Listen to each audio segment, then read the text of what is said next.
बिस्मिल्लाहिर्रहमानिर्रहीम अल्लाहुम्मा सल्लि अला मुहम्मद व आले मुहम्मद। मोमिनीन कराम, जिस तरह आपको मालूम है कि नमाज के अहकाम तफसीली तौर पर जारी हैं, आज हम ज़िक्र करेंगे कि नमाज की नीयत कैसे करनी है। अरकान नमाज थे 5, जिनमें सबसे पहले नीयत है। नीयत कुर्बतन इल्लल्लाह होनी चाहिए। नीयत फ़कत और फ़कत जो सबसे ज़रूरी चीज़ है नीयत में, वो है कुर्बतन इल्लल्लाह होना। इसके अलावा बाकी तमीज़ात हैं, वाजिब फ़लाँ फ़लाँ फ़लाँ, ये कहना ज़रूरी नहीं है। कुर्बतन इल्लल्लाह, अल्लाह के लिए ख़ास नीयत होनी चाहिए, ये सबसे ज़रूरी है। उसके बाद तमीज़ात दोहराना ज़रूरी नहीं है कि मैं वाजिब अदा कर रहा हूँ, मुस्तहब अदा कर रहा हूँ, फ़लाँ नमाज इमाम के पीछे, फ़लाँ जमात, फ़लाँ मस्जिद, तहारत के साथ अव्वल वक्त में, ये सब कहना ज़रूरी नहीं है। ये सब कहना ज़रूरी नहीं है। तायीन ज़रूरी है कौन सी और किस की नमाज है। मसलन अपनी नमाज पढ़ रहे हैं तो जहन में ये होना ज़रूरी है कि मैं फ़लाँ नमाज पढ़ रहा हूँ। हत्ता कि ज़ोहरैन की पढ़ रहे हैं, आपको ये पता हो कि मैं ज़ोहरैन में से पहली पढ़ रहा हूँ या दूसरी, तो ये भी काफ़ी है। लेकिन तायीन होनी चाहिए कि मैं क्या कर रहा हूँ। अब नमाज के दौरान, नमाज के बाद कोई भी आपसे पूछ ले तो आपके जहन में आ जाए कि हाँ जी मैं फ़लाँ नमाज में हूँ। कज़ा है तो उसका कसद करें।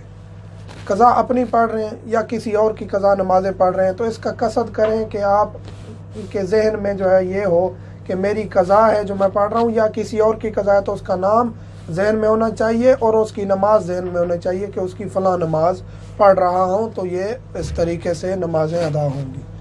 शुरू से आखिर तक इजमाली तौर पर कसद होना ज़रूरी है।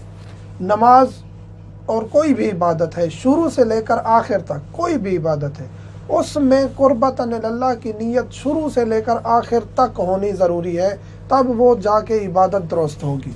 यहाँ बहुत ही अहम तरीन चीज़ मैं ज़िक्र करने जा रहा हूँ, रियाकारी से नमाज बातिल हो जाएगी। कुर्बतन इल्लल्लाह का मकसद यह है कि अल्लाह के साथ इंसान बिल्कुल 100% अटैच हो जाए। 100% अल्लाह के साथ जब वो मरबूत हो जाता है तो उसको हम कहते हैं कुर्बतन इल्लल्लाह। अब यहाँ रियाकारी क्या? रियाकारी ये है कि इंसान चाहे वाजिब अदा कर रहा है, चाहे मुस्तहब अदा कर रहा है, चाहे मस्जिद में अदा कर रहा है, यानी वाजिब नमाज है, मुस्तहब है, मस्जिद में है, आप हरम में जाके अदा कर रहे हैं, जमात के साथ अदा कर रहे हैं, आप किसी भी तरीके से इन आमाल को किसी के दिखावे के लिए कर रहे हैं तो आपकी नमाज बातिल, आपकी इबादत बातिल हो जाएगी।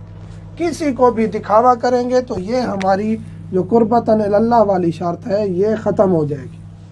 तो जो ही ये ख़त्म होगी हमारी इबादत बातिल हो जाएगी। तो रियाकारी से मुराद ये है कि किसी को भी अगर दिखावे के लिए, यानी कुर्बतन इल्लल्लाह की नीयत में जो ही खलल पैदा होगा, अल्लाह के साथ कुर्बत में जो ही खलल पैदा होगा, नमाज बातिल हो जाएगी।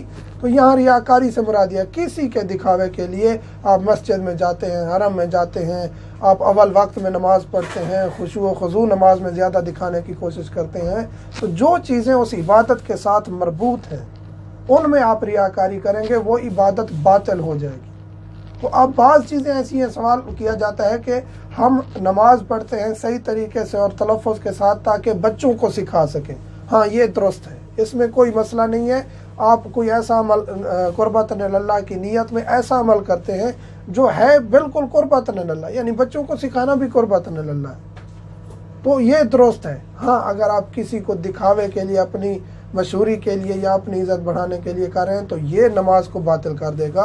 तो खुदावंद करीम हमें रियाकारी से बचाए, अपना मुखलिस बंदा बनाए। जो भी मोमिनीन के सवालात हैं हम हाज़िर खिदमत हैं। व्हाट्सएप नंबर हर वीडियो में दिया जाता है। वल्हम्दुलिल्लाहि रब्बिल आलमीन।